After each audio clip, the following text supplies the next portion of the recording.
Olá pessoal, dando sequência então na nossa disciplina de Analógica 2, nós vamos agora mostrar para vocês como vocês podem fazer o projeto que fará parte da segunda nota.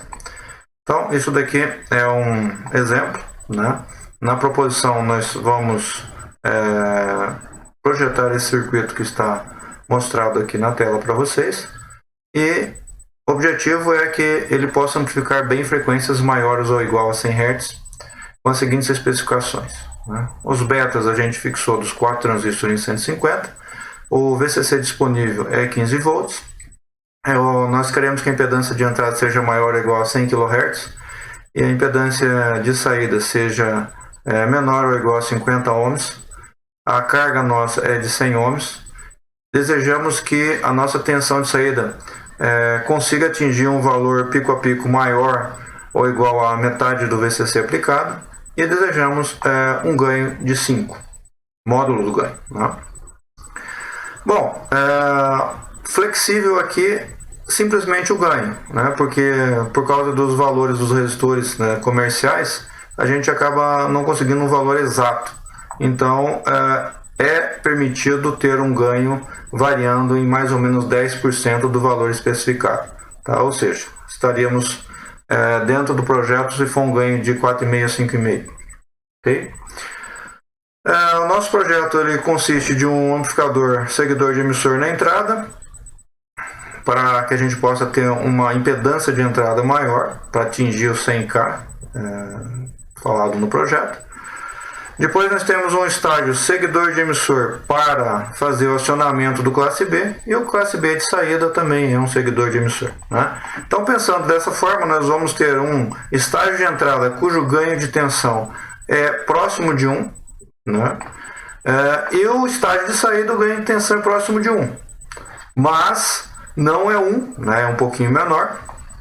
E então todo o ganho vai ter que ser feito pelo estágio do acionador de emissor, do acionador de classe B, que é o estágio nosso aqui, ó, com divisor de tensão, né? Então, começando pelo projeto CC do primeiro estágio, ele não tem o RC, é um coletor comum. Nós vamos então colocar 50% do valor da tensão do VCC em cima do RE e 50% em VCE. Escolhemos uma corrente de 3 mA. Aqui é interessante que a gente faça uma escolha correta, porque senão você vai ter que refazer todo o cálculo. Eu acredito que até uns 3,5 mA a gente consegue obter uma impedância de entrada acima de 100K. Não calculei, tá? Então, porque com essa de 3.000 a gente conseguiu com uma certa folga. Então nós temos que trabalhar com essa corrente em torno disso ou valores um pouco menores. Então, calculando então o nosso resistor RE, tá? Metade da tensão VCC dividido pelo IC escolhido vai dar em torno de 2,5 kΩ. Valor comercial da tabela E24, 2,4 kΩ. Dividimos então o valor do IC por beta, 150, para obter o IB, e aí sim calcular o valor do RB dado pela equação que é VCC menos VB sobre IB menos o beta RE. E aí nós obtemos um valor de 355 kΩ, e o valor escolhido mais próximo é o de 360K. Então com isso nós conseguimos projetar o primeiro estágio e vamos fazer o cálculo dele, tá? Então nós vamos agora calcular para ver se o nosso projeto ficou adequado. Vamos começar calculando o IB do primeiro estágio, e nós obtivemos um valor de 19,86 microamperes. Multiplicando pelo beta, nós vamos ter o IC do primeiro estágio, então 2,98 miliamperes, bem próximo dos 3 que a gente queria. E o VCE do primeiro estágio é o VCC menos a queda em RE, né? Então vai dar 7,85, também próximo do 7,5, né, que é o que a gente desejava. Já vou calcular também o RE1, 26 mV sobre o IE1, 8,73 ohms, a gente vai precisar disso para os cálculos futuros. Passando então para o segundo estágio, né, nós vamos então aplicar como diretiva de projeto, tá? 15% do VCC em RE, 50% do VCC em RC mais os diodos e 35% de VCC no VCE. tá? Apesar de ser segundo estágio, a gente chama aqui de RE1, porque a gente utilizou um RE no primeiro estágio, então aqui nós vamos ter RE1 e RE2 para quando a gente for fazer o cálculo do ganho. Escolhemos então um IC de 5 mA e vamos fazer os cálculos com esse IC, né? Então, calculando o RE1, os 15% de VCC dividido pelo IC2 vai dar 450 ohms, o valor escolhido de 470 ohms da tabela. Depois calculamos o RC, né? Metade VCC menos a queda nos dois diodos, dividido pelo IC, nós vamos ter 1,22 kΩ, então o valor escolhido 1,2 kΩ. E aí, utilizando a metodologia de teste para a aplicação do método aproximado, nós vamos calcular o R2, que tem que ser menor do que 7,05K. Eu escolhi 5,6K. Poderia ser maior? Sim, poderia ser, desde que fosse menor do que o 7,05, ou seja, eu poderia utilizar o 6,8K, o 6,2K, ou menor, né, 5,1, 4,7K. Então eu escolhi 5,6K, vou calcular o VB, então o nosso VE é 15% de VCC mais VBE, então vai dar 2,95 volts, e aí eu vou utilizar a fórmula de cálculo da tensão da base, invertendo, separando o valor do R1. E aplicando 5,6K aqui, a gente obtém um resistor R1 de 22,87K e escolhemos um valor de 22 kΩ. Passando então para os cálculos, né? Vamos então equacionar o circuito que a gente projetou para ver se está de acordo. Então vamos começar calculando o VB, né? Porque a gente já sabe que vai atender, vamos utilizar o método aproximado. Então nós temos um VB de 3,04 volts e um VE de 2,34 volts. Dividindo pelo valor da resistência RE1 que a gente calculou, 470, nós vamos obter um valor de 4,99 mA, né, bem próximo dos 5 que a gente tinha escolhido. O IC é aproximadamente igual ao IE, então também 4,99. E aí nós vamos calcular o VCE2, né, que é o VCC, menos a queda nos dois diodos, menos a queda nos dois resistores, RC e RE1, que vai dar 5,27. Um valor bastante interessante, né, que a gente sempre mira em torno de 1/3 do valor de VCC para obter um ponto de operação interessante. Nós também calculamos o RE1, que é 26 mV sobre o IE, que vai dar 5,21 ohms. Equacionando o terceiro estágio, né, na realidade o terceiro estágio é uma consequência do cálculo do segundo. Então nós vamos começar calculando a base do terceiro, que é o VCC menos a queda em RC, vai dar 9,02. Menos o 0,7 do VBE, nós temos o valor do VE, 3, que é 8,32. Tá? O VE4 é igual ao VE3, então também é 8,32. Se eu pegar o VE3 e tirar de VCC, nós temos o VCA3, que vai dar 6,68. E o VCA4 é zero, porque o coletor do quarto transistor está no terra, menos o VE4, que vai dar menos 8,32. Menos 8,32 e 6,68 compõem os 15 volts. Tá? Não está exatamente no centro, tá? Mas não temos que nos preocupar com isso. Por quê? Porque quem vai fazer a limitação do sinal de saída vai ser o segundo estágio. Então a limitação estará lá.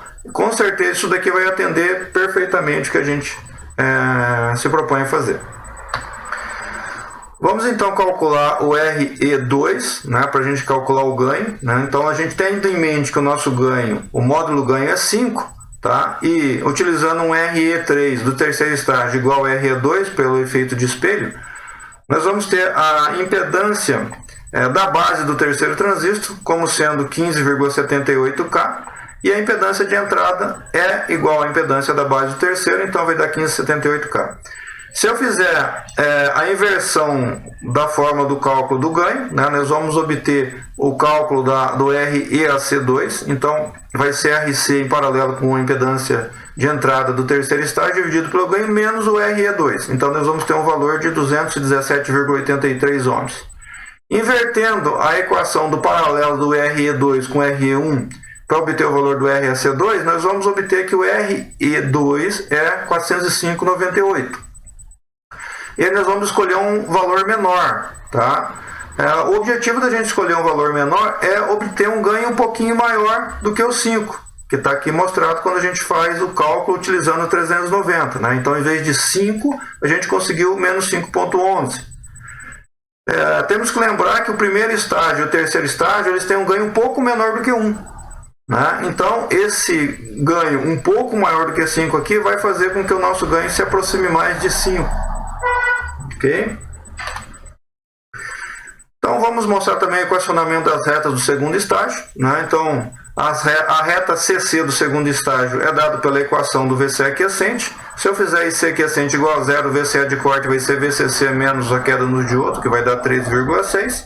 E se eu fizer VC aquiescente igual a zero, o IC de saturação vai ser VCC menos 1,4, RC mais RE vai dar 8,14 mA. A reta CA vai ser impedância de entrada do terceiro estágio, que a gente já havia calculado anteriormente, em paralelo com o RC mais o RAC2. Então, o nosso RAC do segundo estágio vai ser 1,33 kΩ. E aí nós podemos calcular o IC de saturação, porque a gente tem o IC aquiescente e o VC aquiescente. Então, nós temos como IC de saturação 8,91 mA e VCE de corte 11,83. Tendo em mente que o nosso VC aquiescente é 5,27, tá? Então a gente pode concluir que IC aquiescente RAC é maior do que os 5,27. E quem vai fazer a limitação da tensão na saída vai ser o VC aquiescente. Né? Duas vezes o VC aquiescente é o valor de pico a pico do VCE. Então aqui nós temos as duas retas de carga, né? A reta de carga CC, com um VCE de corte de 13,6 e um IC de saturação de 8,14, e a reta de carga AC, com um IC de saturação de 8,91 mili e um VCE de corte de 11,83, e o ponto de operação 4,99 mili e 5,27 volts. E aqui nós estamos mostrando então como é que ficou o nosso circuito AC, né? O circuito completo. Primeiro estágio, um seguidor de emissor. Então a saída está no emissor ligando na base do segundo estágio. Nós temos aqui R1 e R2 em paralelo. Nós temos o RAC do segundo estágio e o RC do segundo estágio. Tá? Ligando também um seguidor de emissor na saída, né? Que é o nosso classe B. Então nós temos aqui os três estágios. A impedância de saída é a impedância do primeiro estágio, né? A impedância de entrada é a impedância do primeiro estágio, a impedância de saída é a impedância do último estágio, né? Então, lembrando sempre que a carga não faz parte da impedância de saída, a impedância vista à esquerda do desenho, tá? E nós vamos então calcular os valores de ZI e ZO para ver se bate com o que a gente havia especificado, tá? A impedância de saída. A impedância de entrada, né? A gente vai ter que calcular a impedância de entrada do segundo estágio, porque ele é a carga do primeiro estágio. Tá? Então, calculando a impedância da base do segundo estágio vai dar 32,75 kΩ. Fazendo em paralelo com R1 e R2, nós vamos ter uma impedância de entrada do segundo estágio de 3,93 kΩ. E aí, esse ZI2 que a gente calculou, ele está em paralelo com o RE do primeiro estágio. Tá? E aí a gente tem a impedância na base do primeiro estágio de 224,78 K. Fazendo isso em paralelo com o RB, que é 360, nós vamos ter uma impedância de entrada de 138,38 kΩ, ou seja, maior do que o 100K que foi especificado. E a impedância de saída, né, nós vamos ter um RS' 3, que é simplesmente o RC, que é a impedância de saída do segundo estágio de 1,2K. E aí o nosso ZO é o R3 mais o RS'3 sobre beta, que vai dar 13,21 ohms, ou seja, menor do que os 50 ohms que a gente tinha especificado. Então nós conseguimos, com esse projeto, atender a impedância de entrada e a impedância de saída que foi especificado.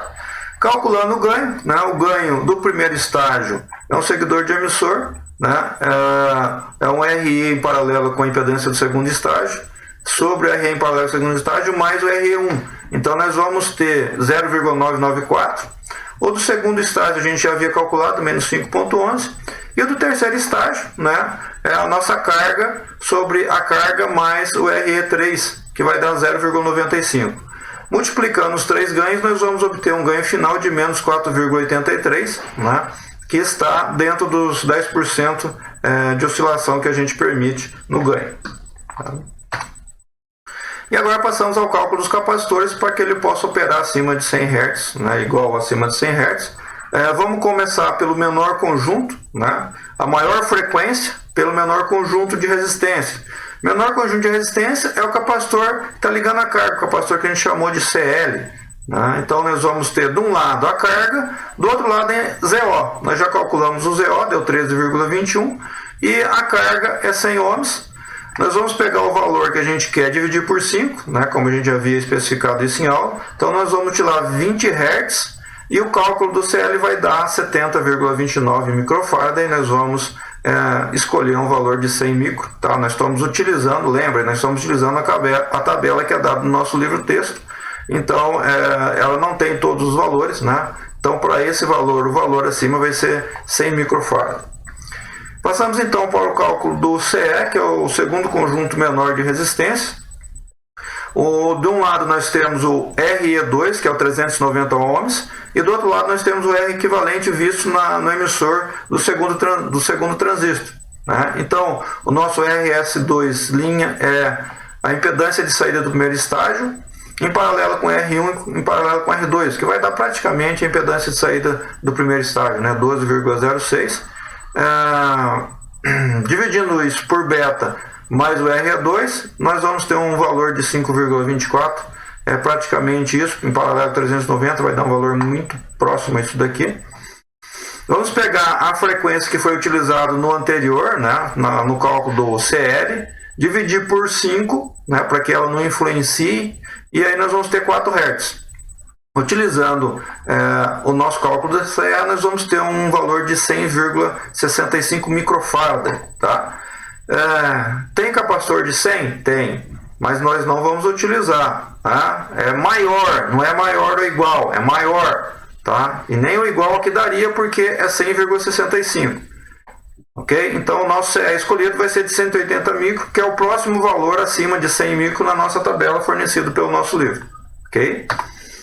E aí nós vamos para o próximo conjunto, né, de resistores maiores, que é o conjunto para cálculo do CB2, né, que é o capacitor que liga o primeiro estágio ao segundo estágio.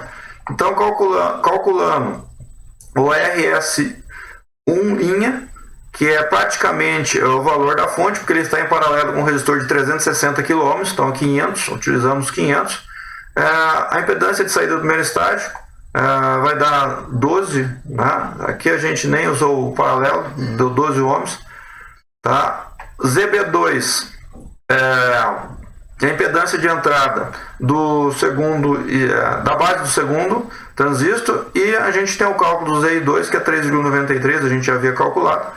E aí nós vamos dividir a corrente, a frequência do anterior, que era 4, por 5, então vai dar 0,8 Hz. E nós vamos calcular o CB2, que vai dar 50,47 micro. Tá? E também utilizando a tabela fornecida pelo livro, nós vamos pegar o valor acima, que vai ser 100 microfarad. E por último, o capacitor CB1, tá? Ele que vai ter o maior conjunto de valor de resistores, porque ele vai pegar a impedância de entrada, que é 138K, mais a resistência da fonte. Então a gente já tinha calculado a impedância de entrada 138,38 kΩ. Vamos dividir o valor da frequência anterior, que era 0,8 por 5, então vai dar 0,16 Hz. E aí nós vamos calcular o capacitor CB1, vai dar 7,16 microfarad, e nós vamos pegar o valor acima, que vai ser 10 micro, segundo a tabela do nosso livro. Então, aqui nós temos o circuito projetado, né, com todos os valores de resistores e capacitores, conforme a gente foi especificando ao longo do vídeo. E aí nós vamos verificar como é que ficou a nossa onda de entrada e de saída, para verificar o ganho. Tá? Então nós colocamos aqui um VI de 0,5 volt e obtivemos um VO de 2,35. Tá? Se a gente fizer a divisão, vai dar menos 4,7, né? Então a gente havia calculado um ganho de menos 4,83 e deu próximo, tá? Ainda dentro do que era esperado, ou seja, acima entre menos 4,5 e menos 5,5. Tá? O menos aqui é porque as ondas estão defasadas, né, de 180 graus, então a gente tem esse valor menos aqui no ganho. E depois nós vamos verificar se a gente atende o que foi especificado em termos de amplitude da onda de saída. Tá? Então, ó, a gente quer que a onda de saída tenha no mínimo 7,5 volts, pico a pico, porque a gente alimentou com 15.